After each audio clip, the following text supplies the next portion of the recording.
Welcome back. You're watching CNN. I'm Brooke Baldwin. Town hall fury plaguing Republican lawmakers across the country. You heard White House Press Secretary Sean Spicer moments ago saying, quote unquote, paid protesters are partially to blame for these disruptions at these town hall events. And this just comes after this tweet from the president mentioning so-called angry crowds, saying that they were planned out by liberal activists. Angry crowds? I want you to see for yourself. This is just one day of town halls. Shame on you! Shame on you! Shame on you!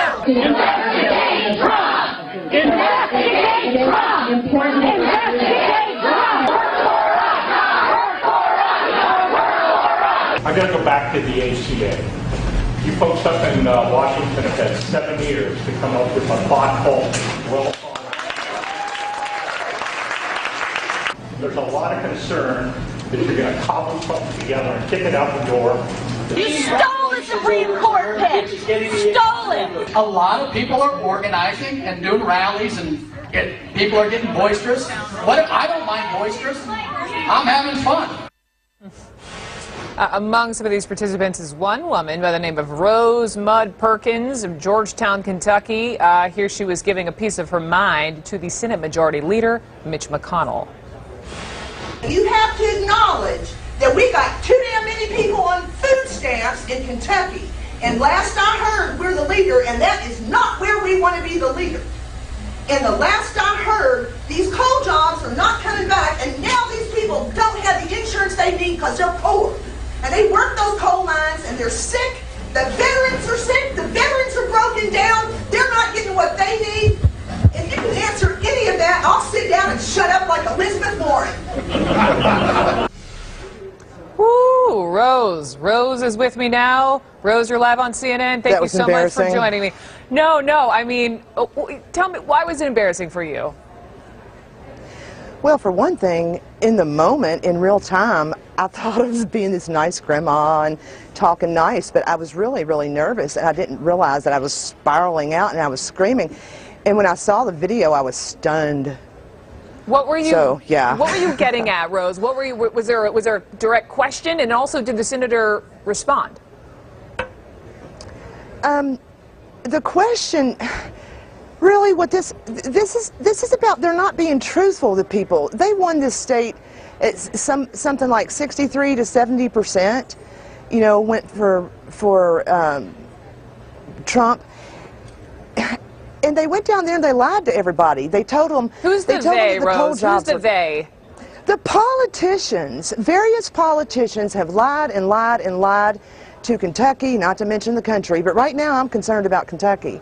And those jobs aren't coming back. There are lots of reasons those jobs aren't coming back, and they know they're not coming back.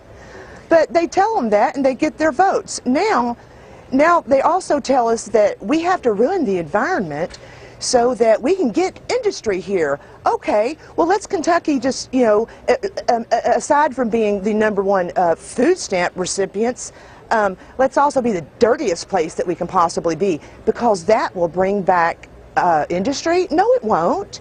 No, it won't. I want my grandson to be able to walk in the country like I did when I was a kid. I want the dog to be able to drink out of the stream. Let me just jump in.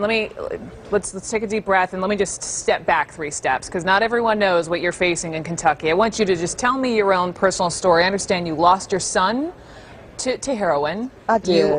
I am so sorry, but that's just a piece of it. You are unemployed.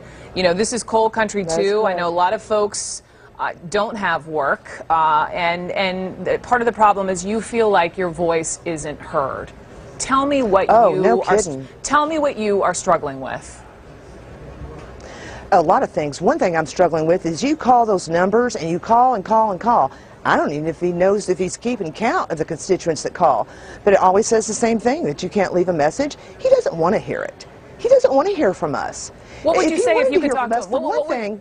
Tell me, I mean, Rose, I'm just trying to take you back to your own personal story. Tell me what you are struggling with to get you to show up at that town hall. I'm struggling with all these people in Kentucky who have all those needs. Yes, I'm unemployed right now, but I'm going to be fine. I'm strong. I've always been fine. I still live in a nice big house and I have a good life. But a lot of people aren't going to be fine. And this really concerns me. I lose sleep over it sometimes. I mean, this is about people, and you can't sell us off for your campaign donations, and that's what they've been doing. You know, both parties, they're not doing anything for the people of Kentucky.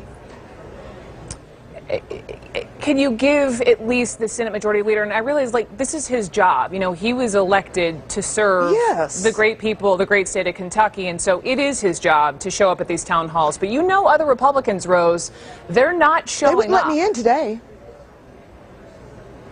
The Republicans are not showing up? What do you mean today? Well, today I got thrown out. I had a big 6'5" cop come up to me and ask me to leave. I was in the lobby. Where were you, Rose? Where were you? At Embassy Suites, where Mitch McConnell was. Mitch McConnell was at Embassy Suites supposedly because he wanted to hear what we have to say. So I showed up and I didn't have... So I'm clear. So you went to the town hall and then you went to his hotel this morning to do... No. Yes, 2 town halls. Yesterday I went to the Lawrenceburg town hall. Today I went to the town hall in Louisville, but I didn't have a ticket, so I was going to go and see if I could get a ticket once I got there. So I was standing around with with a lot of news people with cameras and microphones and things, just, you know, and I brought my big camera because I'm a photographer. And so I shot a picture I was in the lobby, and I shot a picture that showed the inside of the room. Well, what's the big secret? A big, huge cop came and got in my face and intimidated me. He threatened to arrest me. I'm just a grandma. I'm just an unemployed grandma. I'm no threat. I'm not armed. What? I said, why do I have to leave? And he said, do you have a ticket? And I said, no. And he said, are you a guest at the hotel? And I said, no, but it's a town hall. And I understand I wasn't very nice yesterday. Rose, forgive me for jumping in. I only have a smidge more time. But if you wanted to speak directly to the Senate Majority Leader, final question, in 30 seconds, what do you want to say to him? Mitch McConnell, you need to listen to people. You forgot what you're there for, and you have outlived your usefulness. I'm sorry, sir. I respect you as a human being, but that's about all. You need to get some integrity. I asked you to hire me because you need a conscience. Hire me, and I will be your conscience because you don't appear to have one. And it's concerning. This is America. Rose Perkins, thank you for speaking up and out in Kentucky. Thank you, ma'am, so much. Thank you. Thank you.